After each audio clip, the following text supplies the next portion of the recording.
Hello বন্ধুরা, good morning. কেমন আছো তোমরা? আশা করছি সকলে খুব ভালো আছো। তো আজকে হচ্ছে শনিবার আর এখন ঘড়ির কাঁটায় বাজে হচ্ছে 8:30।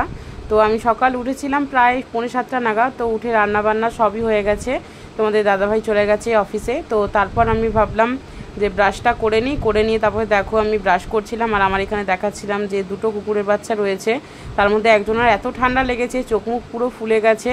তো তারপর ব্রাশ করে আমি দেখো রেডি হয়ে গেলাম। তো তোমরা থাম্বনেল দিকে নিশ্চয়ই বুঝে গেছো যে আমি কোথায় গেছিলাম বা কোথায় যাচ্ছি। তো আমি আর বোন যাব। তো তারপর দেখো রাস্তায় আমি আর বোন বেরিয়ে পড়েছি টোটো ধরবো। তো তারপর রাস্তা দিয়ে হাঁটতে হাঁটতে গেলাম, টোটো পেয়ে গেছি গিয়েই, কেন দাঁড়াতে হয়নি। তো তারপরে টোটো পেয়ে টোটোতে উঠে পড়েছি। তো চলো টোটো করে এবার যাওয়া যাক। তো টোটো করে যাচ্ছি, দেখতে পাচ্ছ। আর আজকে তোমাদের মানে বলে বোঝাতে পারবো না, আমার লাইফের এই প্রথমবার মানে মায়ের দর্শন নেওয়ার জন্য, মানে কি বলবো, 1000 কেন 2000 লাইনের পরেও দাঁড়াতে রাজি আছি। কিন্তু ভাবতে পারিনি কোনো দিন যে এতটা লাইন আজকে পড়বে। তো তারপর দেখো এখানে এসে ডালা ঠালা সবটাই কিনে নিয়েছিলাম, ফুলের মালা, 108টার মালা, ফুল মানে মিষ্টি টিষ্টি, তারপরে হচ্ছে তোমার শাঁখা সিঁদুর, মানে যা যা হয় মাকে পুজো দেওয়ার জন্য সব কিছুই কিনে নিয়েছিলাম। তো তারপর তোমাদের লাইনটা খালি দেখাচ্ছিলাম, মানে বড় মাছ যারা মন্দিরের এখানে এসছো তারা জানো যে মন্দিরটা কোথায়। তো পাশ থেকে গলিটা চালু হয়েছে, সেই গলি থেকে মিনিমাম ধরে নাও অনেকটা মানে 1000-1200 লোকের পর মানে 1500 তো হবেই। তো এরকম লাইনটা হয়েছিল আজকে। আর সত্যি কথা বলতে একবার যখন এসছি না তখন মাকে দেখেই যাব, সেই জন্য 1000-1200 কেন 2000 লোক হলেও আজকে পুজো দিয়েই যাব সেটা ভেবেই নিয়েছিলাম। তো তারপর যেহেতু কী বলো তো, আমি বোনকে নিয়ে গেছিলাম, তো ওটাই ভাবছিলাম যে বোনের একটু কষ্ট হচ্ছে।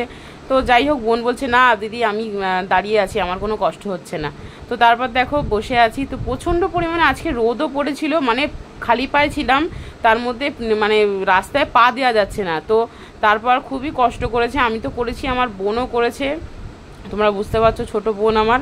তো তারপর ফাইনালি লাইন অতিক্রম করে সকাল 10টার থেকে লাইন দিয়েছি গিয়ে, তখন বাজে 1:30, তখন লাইন পেলাম মানে মায়ের দর্শন নেওয়ার জন্য। দেখতে পাচ্ছ এখানে মানে ক্যামেরা অ্যালাউ নেই, তাও সবাই করছিল। তো তারপরে আমি ভাবলাম না আমি একটু ভিডিও করে নিই, তোমরা আমাদের বন্ধু হও, তোমাদেরকেও তো দেখাতে হবে আমাদের বড় মাকে নৈহাটির। তো তারপরে দেখো এখানে আমি ভিডিও করছিলাম মায়ের। তো ওখানে সামনের জনের পুজো হচ্ছিল, তা ওখানে পুজো হয়ে গেলে তারপর পেছনের লোককে আবার একটা দড়ি বাঁধা ছিল, পেছনের লোককে আবার সামনে যেতে দেবে। তো তারপর দেখো আস্তে আস্তে করে সামনে আসছিলাম। আর সত্যি কথা বলতে মায়ের যখন মুখটা দেখি না, মানে মানে কি বলবো, ভেতর থেকে শান্তি পাই, মানে তোমাদের বলে বোঝাতে পারবো না, হয়তো তোমরা জানো। তো এখানে দেখো আমার পুজো দেওয়া কমপ্লিট হয়ে গেছে, তোমাদের মায়ের মুখটা খালি দেখাচ্ছি, তোমরা একটু দেখো। এত অপূর্ব লাগছিল না মাকে, মানে বলে বোঝাতে পারবো না। তো এই মায়ের কাছে তো প্রায় আমি যাই।